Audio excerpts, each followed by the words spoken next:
Share over to the group, and I'm running it here out of Jump Right In because I realize, you know, a lot of people watch us on replay. Everybody will get here when they get here. Hey, Peggy. So for those of you watching for the first time, my name is Toni Tesler. I'm a Stampin' Up! Demonstrator. I've been doing this almost 20 years now, and I just started doing a video last Saturday, first time. So this is number 2, and we'll see how it goes from here. Tonight, I'm going to make, so let me back up. My friend Gail, who is on here, Gail O'Neill, she sent a, she had her own video last week or so, coloring in shades of gray, watercoloring and stamping, making all the cards out of gray. I loved it. Then I saw a bunch of black and white cards on a different group. There's plenty of groups out there. This, Stamp Junkies is the one that I watch a lot too. They have a lot of ideas. But I was seeing a lot of black and white cards on there. And I thought, I like the gray, I like the black and the white. What do I have? Somebody mentioned sketch pencils, and I know that's some kind of artsy pencil kind of thing. I don't have that. So what I came up with, and this is what I'm going to show you, I'm going to go through another one tonight. Ta-da! Using a regular pencil. I love it. Stampin' Black. Color. You can still get, you know, darker. Let me pull it up a little closer so you can see like the coloring lines. Hey, Susie. Hey, Deborah. So I really thought this was cool with just using a regular pencil. Everybody has one. We're going to stamp it in black, color it, do some shading, and I like the lines that I'm getting. And then we'll put it together, and at the end I'll show you a couple more that I made because I kind of went a little nuts with this because I love it so much. And so let's get to it. So I'm using thick 110-pound cardstock for the base. Now, when you fold this, when I score on the thick cardstock, I gently score it 3 or 4 times, and then I push it this way. If you grout through it, you know, you may rip your paper up, and that's never any good. So let's see, both ways this. Now my pieces, I'm going to figure out how to edit my YouTube later. The base piece, I don't know if you can tell here, but I've got 2 layers of the white. I'm stamping on this layer, and then I've got it mounted on another one, and then glued right to the card. So the bottom layer is a standard 4 1/4 by 4 by 5 1/4. So this one, 4 by 5 1/4. This one, I like it. This is what we're going to stamp on. I like to take this one down 3/16 of an inch. A lot of people like a 1/4 inch border. I like that too sometimes. Most times I think it's a little too big. A lot of people like an 1/8 inch border. I think that one's a little too small. So I think the 3/16 is just right. Because you don't have to, it's easy to line it up.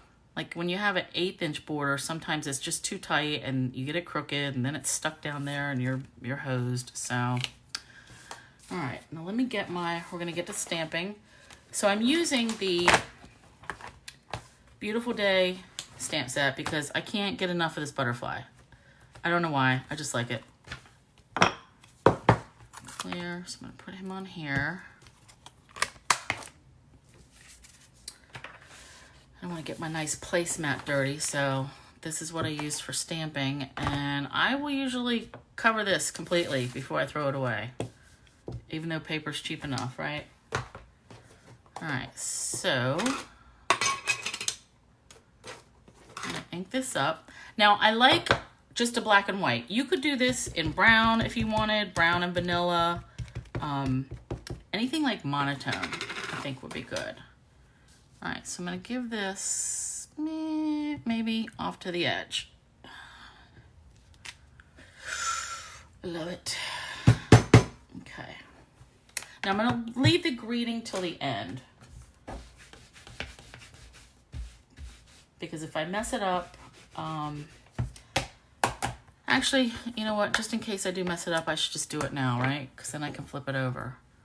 All right, for these ones with words, I'm eyeballing it to make sure these bottom letters line up with the lines on my block. And I know everybody has their own way. This is how I try to get it straight. Okay. Oh, and by the way, I need your feedback since we're on lighting. Since we're doing this at night, when I did it Saturday, it was 10 o'clock in the morning and the light was good. Now it's 8 o'clock at night and it's dark. So I need to know if I need extra lighting because my camera hookup thing came up. They came with this cool clip-on, like I put this on the phone and then it would light up. So I don't know if we need this or not. So just let me know how it's going and then we'll do better next time. Always improving. All right, now this is hard to stamp without, because you're reaching so far away. All right, let's hope for the best. All right, that looks pretty straight. We're gonna call that good enough. I can never have enough birthday cards. Although these days I need to be making a lot of thinking of you cards, don't I? I think we all do. Peggy, the ring light might help with shadows. Okay, so are they getting shadows now? All right, let's try to see how this will work. All right, I'm gonna clip this on here and we will see. So you clip it onto the edge of the phone. All right, has this helped any? Because I think that's the highest setting. So I will check back on the feedback in a minute. Somebody can answer me about if it looks any better or not. But meanwhile, so as far as the penciling, so let me get back to here. So this is what we want. And all it is, regular pencil. Let's just color it in. And I did some darker and some lighter, you know, just like shading. And I'm not worried about the lines. Like I know that it's making harsh lines here. I think that's kind of cool, so I'm going with it. I was never really that good of a colorer when I was younger. So the fact that I can stay in the lines now is pretty good. All right, so lighter. And I'm not worried about taking a ton of time about it. I'm gonna do dark bits on both ends and then lighter all over. And I don't know if that's a thing or not, but I like it. I like the look of it. Made a tad of difference. Okay, thank you. So I guess I'll have to check out the light. I mean, the first click was the brightest setting. Let me do this penciling and then maybe there's another setting, but I might look at that later. All right, I want this. Now this is not taking terribly long. It's just, you know, quick sketchy kind of. Now my pencil is not pointy either, and I will show you a difference of that in one of my samples at the end. Because the very first one I made, my pencil was sharp, as they all should be, right? Well, it gives a different look to it, so you may not want a sharp pencil, but you'll be able to judge. See, I love how this is coming together. Ugh.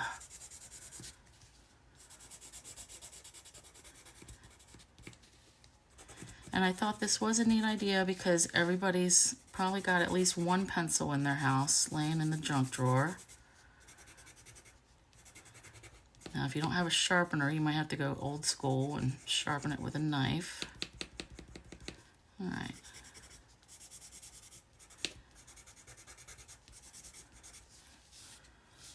Oh, okay. I love it.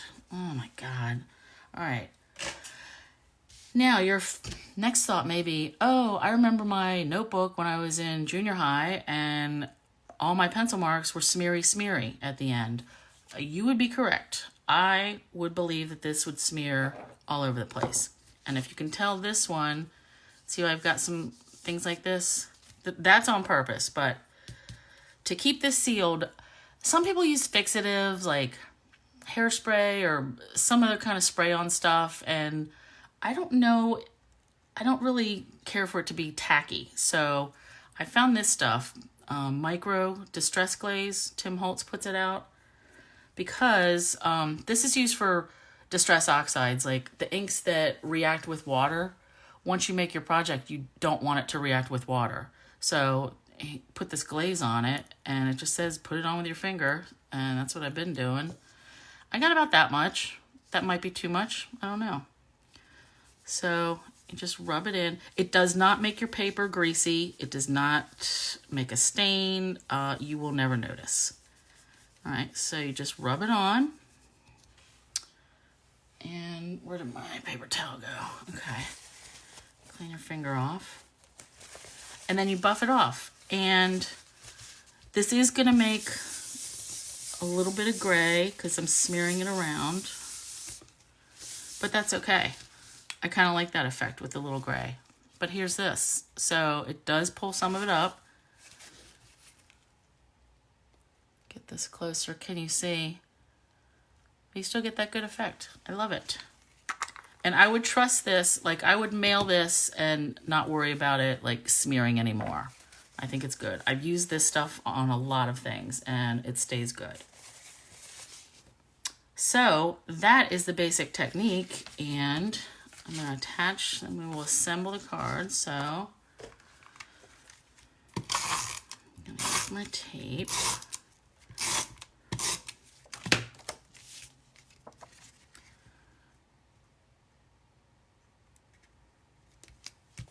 Concentrate on that.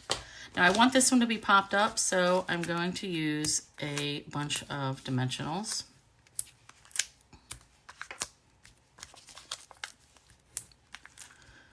Gail likes to use, about 16 dimensionals per card? All right, let me pick this up. But dimensionals, yeah, I think they're always good to pop things up. It makes things interesting. Sometimes you want a flat card. Sometimes you don't. I like to have something popped up. All right, now I'm actually going to stand up here so I can get this good.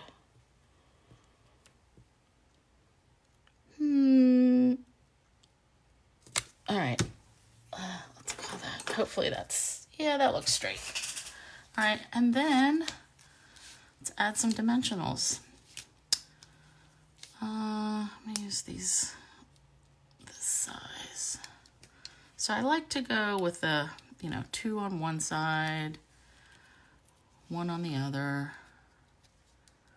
like group of 3, but I love it. How easy is that? And that really only took a couple minutes. So, pencil, black ink, white paper, rhinestones. So I love that. Now, let me show you a couple more. Yeah, Gail, you are the queen of dimensionals. Hey, Lenore. Okay, so these are the other ones that I made. This was the first one. When I first got the idea to use pencil and black ink, I thought, oh, that would be so cool for like an old-timey looking snowman card. So let me see. I don't know if you can see totally. The lines, the lines are very marked. Like this was from a sharp pencil and it was not smooth. But that was my first go at it. I still like this though, because I like that old-timey look it gives to it. This is with the Free as a Bird set. I like that too. This one I added a little bit of washi tape. Simple enough, thank you. And I just did the one layer here. But even just with a regular pencil, you can get shading. I love it. This last one had this rooster. Then I ran through I have a chicken wire embossing folder, and then I just dragged my ink pad across it to pick that up. Added a little bit of corduroy ribbon there. Oval cut him. I love it. So that is what I was showing you tonight. The only other thing I had to tell you was that the clearance rack got updated. I think it was yesterday, and there's a lot of good stuff out there. One thing in particular that caught my eye is some Christmas cards, like the Memories and More ones that come with the card and the envelope that matches, and they're red. So I'm totally gonna get some because it's 20 cards and envelopes for $4.40. So I'm gonna be all over that. So like I said, I will update this on YouTube, and I'll have the measurements of the paper that I cut for this one, and I'll put the stamp set and anything else. So if you have any questions, just let me know. Email me, shoot me a comment here, and I'll get back to you. But that is it for tonight. Thank you so much for joining me, and I will see you, I'm going to guess, next Thursday. That's what I'm trying to do, a regular thing. But always replay works. So if you are watching this on replay, just give me a hashtag replay in the comments so I know who's watching it later or not, just to get an idea of what's going on. So again, thank you. Have a good rest of your night.